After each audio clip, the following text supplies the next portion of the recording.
Yo, what's up everyone? SpencerPremier here, back with my first rebuild video of NBA 2K21. In this video, we are going to be doing a Memphis Grizzlies realistic rebuild. And I do want to say before the video starts, I want to keep Ja Morant and Jaren Jackson together throughout the whole video. Everyone else is unsafe and I might trade literally every single player. I might keep Brandon Clark and Dillon Brooks. Actually, I'll probably end up keeping them, but the rest is really unsafe. Now, I'm not saying I'm going to trade everyone. I'm going to try to keep this as realistic as possible. But if you enjoy this video, make sure to hit that like button and subscribe. Comment below if you did enjoy it. Turn on the post notifications so you don't miss another video. I'm going to be making a lot more rebuilds in the future.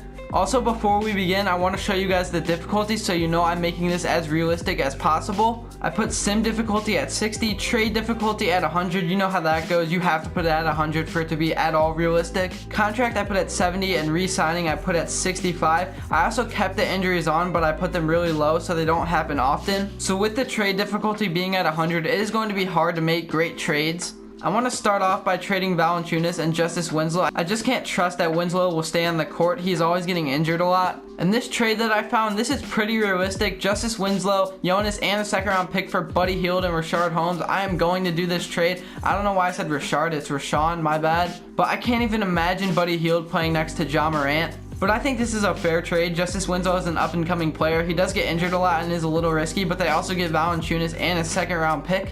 So I was going to retrade Rashawn Holmes for a better center, and I was going to throw in a first round pick, but we can't trade him for 60 days, so he's going to be our center for this year. We are super low on first round picks. I think we only have like 2, so I need to stack up a little bit for trade bait for later. One thing that really sucks this year is they didn't put the new rookies in the game, so that makes it a little bit more unrealistic than it could be. But we're going to try our best as possible, and I don't know why it doesn't let you put them in your own draft class, but for some reason it's not able to load, so I can't even load in the 2020 draft class. But anyways, this is the lineup we're going to run for this year. I really do like it. We have Ja Morant and Buddy Hield. That is a dynamic duo. That is going to work out really well this year. It might take a couple more years to develop, but I think they have a really high ceiling. Then we have Brandon Clark, Jaren Jackson Jr., Rashawn Holmes. And our bench is not bad. It can be improved, but we're going to use it for now. We have Dillon Brooks, Tyus Jones, and then DeAnthony Melton, and also Kyle Anderson getting some minutes. Bruno Fernando is going to be our backup center, but he's only going to be playing 10 minutes. This may surprise you, but I'm going to make our first scoring option Buddy Hield, second Ja Morant, and third Jaren Jackson Jr. because I want Ja Morant to set up Buddy Hield. But anyways, now it's time to start the regular season. We're going to simcast the first game and see how we do. We are facing the Miami Heat, so let's see what we can do against Jimmy Butler. We get a win. I forgot the simcast, but we actually blew him out by 40. I have the sim difficulty turned up a little bit, all the way to 60, so I'm surprised we beat him by that much.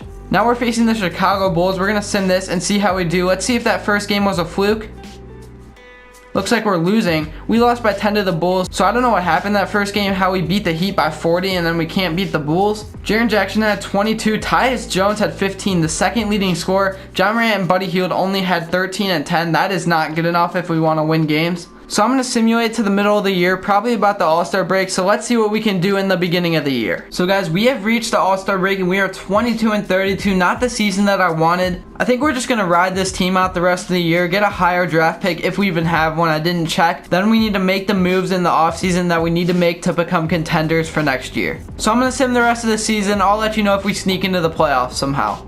So we went 35 and 47, not good enough to make the playoffs. The Mavericks won the championship, of course, with Luka Doncic carrying them in the 2K Sims. I do not understand why Luka is so overpowered. I get that he's probably the best player in basketball right now, but there's no reason he should be averaging a 40-point triple-double every single year. So the Celtics have our pick, so we are not going to have a pick in this draft unless we trade for one. One trade I'm going to make is I'm going to trade Bruno Fernando and Kyle Anderson for first round picks. I don't know if the Knicks would give us 2 in real life, so I think I'm only going to make it 1. Actually, I changed my mind. These aren't even that valuable picks. It's a Dallas pick and then a New York swap best with the Clippers. So I think they might actually give both first round picks in real life for Kyle Anderson and Bruno Fernando. We might win that trade by a little bit, but I'm going to pull the trigger on this deal. And of course, this time they counter offered because I didn't accept the last time, but we're just going to do the deal. This makes it even more fair to add 2 seconds. And once again, I'm trying to make this as realistic as possible. So the goal of this offseason is going to be to get a better center. Last year, I think that's what was causing us to lose a lot of games. Another player that I'm targeting this offseason is trading for DeMar DeRozan because I know the Spurs might be looking to move on from him. I hate how 2K won't let you load in the correct draft class, but I'm going to draft this AI player. He was projected to go 29 through 35. And guys, if you were wondering, we drafted him in the 2nd round in case he turns out to be good and becomes a steal. So we have a lot of salary cap room this offseason, enough to get DeMar DeRozan in a trade or get a better center that we need.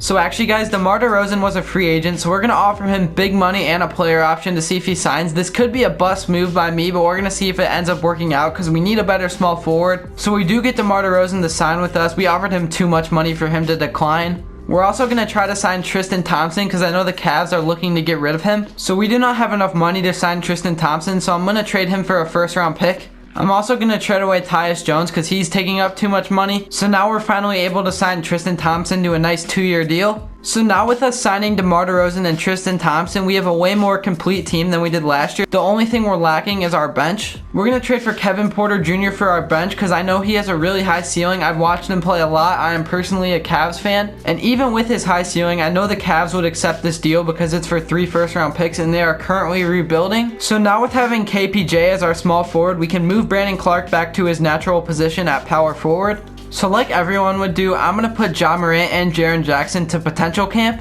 I'm also going to sign Willie Hernan-Gomez in free agency to be our backup center because we do not have one and we only have 8 good players that are good enough to play in games. So he accepted with us, so now we have a 9-man roster, which I think is good enough to play a full season. We might get a little bit fatigued, but I think it's good enough for now. DeMar DeRozan decreased all the way to an 82 overall, but I kind of expected that. He is getting a little bit older, but we did give him a big time bag, so we need him to play well. This year I'm going to change it up. We're going to make Ja Morant our first scoring option. Second, we're going to make DeMar DeRozan, and third is going to be Buddy Hield. So we're simcasting game 1 against the Raptors. Looks like we're blowing them out, same as last year.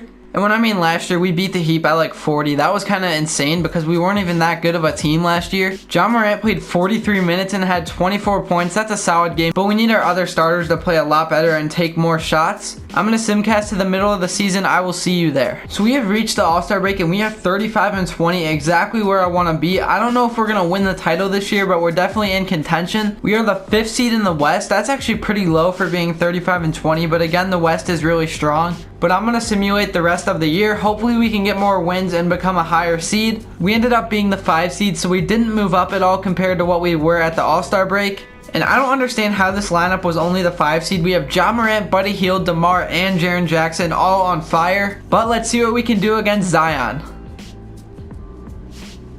Looks like it's a close game. We have the lead? No. We lost the lead. We're going to shorten up the roster. We're going to make it an 8-man roster. Tristan's going to be the only center. We're going to have Brandon Clark probably running some center. Actually, I'd rather have Jaren Jackson run center than Brandon Clark. We need to get the most production out of our star players that we can. We have a big lead this game, but it seems that we lost it. Come on, keep that lead. We lost by 2 in overtime. No, we can't be doing that. Game 3, we're down 2-0. This is a must win for us. We're at home, so we should win.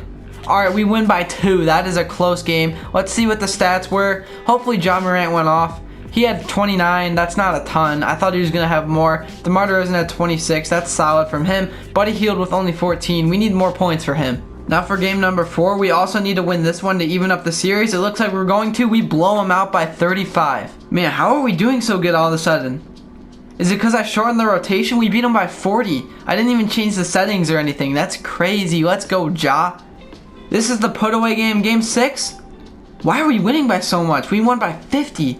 Hold on, let me check the settings to see if anything changed. The simulation is still at 60, so I don't understand why we're blowing them out all of a sudden. Maybe Ja Morant just turned another corner in the playoffs. But we do have Buddy Hield, DeMar DeRozan, Ja Morant, and Jaren Jackson, so we should win our games. And not to mention, we also have Dylan Brooks coming off our bench, but we do lose game 2. I don't know how the Nuggets do so good in the regular season every single year. I guess they were the 1 seed this year. We get the win. We are up 2-1. Time for game 4. If we win, we are up 3-1. We blew them out by 50 again. What the heck is going on? I expected to win, but I didn't expect to win this early. Looks like we're losing this game though. Actually, we came back and won by 6. Now we are facing Luka Doncic, and knowing 2K Sims, I feel like we're gonna lose this series. They are up in game number 1. Oh my gosh, we came back in overtime. They take game number 2. You know what? I'm just going to simulate the round. We take game 3 and 4, and we somehow win the series 4-1. How did we knock out Luka like that? I guess Ja Morant's an 89 overall now, and Jaren Jackson is an 87, and we have Buddy Hield, like I keep saying, as our 3rd scoring option. Actually, DeMar DeRozan's probably the 3rd one, and Buddy Hield's number 2. One guy I did forget about is Brandon Clark coming off our bench. He's probably playing a huge role for us too. Now we are facing the Knicks. How the heck are the Knicks in the playoffs? Hold up, let me see their roster. They signed Anthony Davis. That's crazy. I'm just gonna simulate the round. Hopefully we don't get into too much trouble. We're up 3-1, 3-2, and we win the finals. Morant wins MVP, putting up 28 and 9. So that's gonna wrap up the video. I really didn't expect to win in the second year. This was the most realistic rebuild that I could do. We didn't sign anyone huge. We just signed 82 overall to DeMar DeRozan on the back end of his career. I think the Buddy Hield trade is what got us over the hump. But if you enjoyed this video, make sure to smash that like button and subscribe if you want to see more content like this. Thank you guys so much for all the support. But with that being said, I'm out.